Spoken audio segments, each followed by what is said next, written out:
So I'm Mitchell Wihlidal. I'm 29 years old and I am a business development associate. My accident was on September 28th of 2022.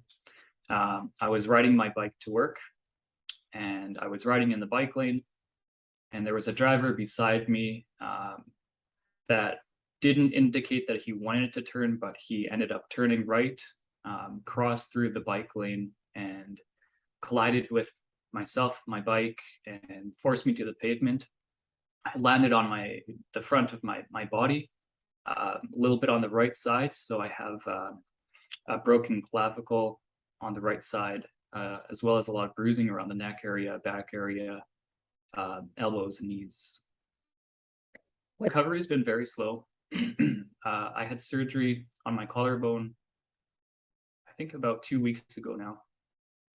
They had to put a plate and a few pins, and it's been tough trying to control the amount of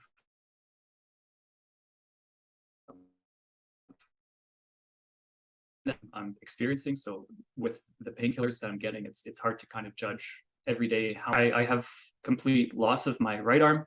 And for a lot of the heavier stuff, I can't even use my left arm because the way that the muscles work, it pulls on some of the muscles from that area as well. So very light duty on the left arm.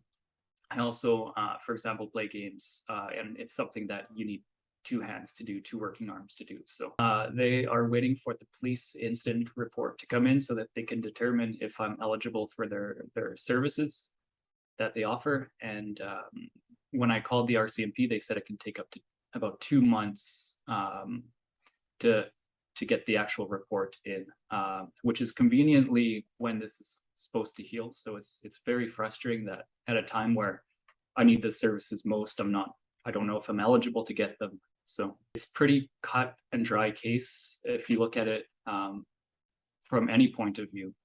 But they need that kind of assurance before they allow me to have any of those services. And I'm not exactly sure what's covered or not, and they're being very vague on what is covered and what are the limits. I asked them what kind of services that I'm able to get. There was no mention of having somebody come in to clean or cook or anything during the first call. But I heard from other people that it is something that they offer, so I actually had to inquire about it first. And then they started saying, yes, we do offer those services. So it was really I had to really pry that information out of them. Yeah, and just not knowing if I am actually covered under these benefits or not, for the first 2 months when I'm supposed to be focusing on recovering it's really really difficult. I told them that this policy goes against Canadians' rights. It goes against the Charter of Rights and Freedoms. It's not fair that we don't have a say. We can't challenge decisions through ICBC other than their third-party tribunal system, I believe it is. But no, Canadians don't have, they definitely have rights that were taken away with this policy. It's gone through the government. They did this for a reason, it's to save money, and I'm sure it's saving them a lot of money. I don't have a lot of hope that this is something that can be fought for, but I know that it's not right, and it's not right to the victims that are involved crashes like this.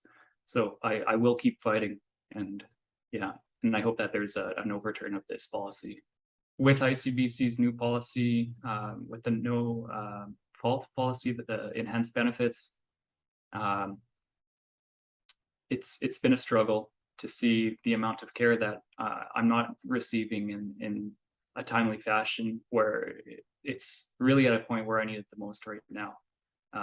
It's very vague on what they offer, and I don't think a lot of people know that they're not receiving the kind of benefits that they were allowed in the past.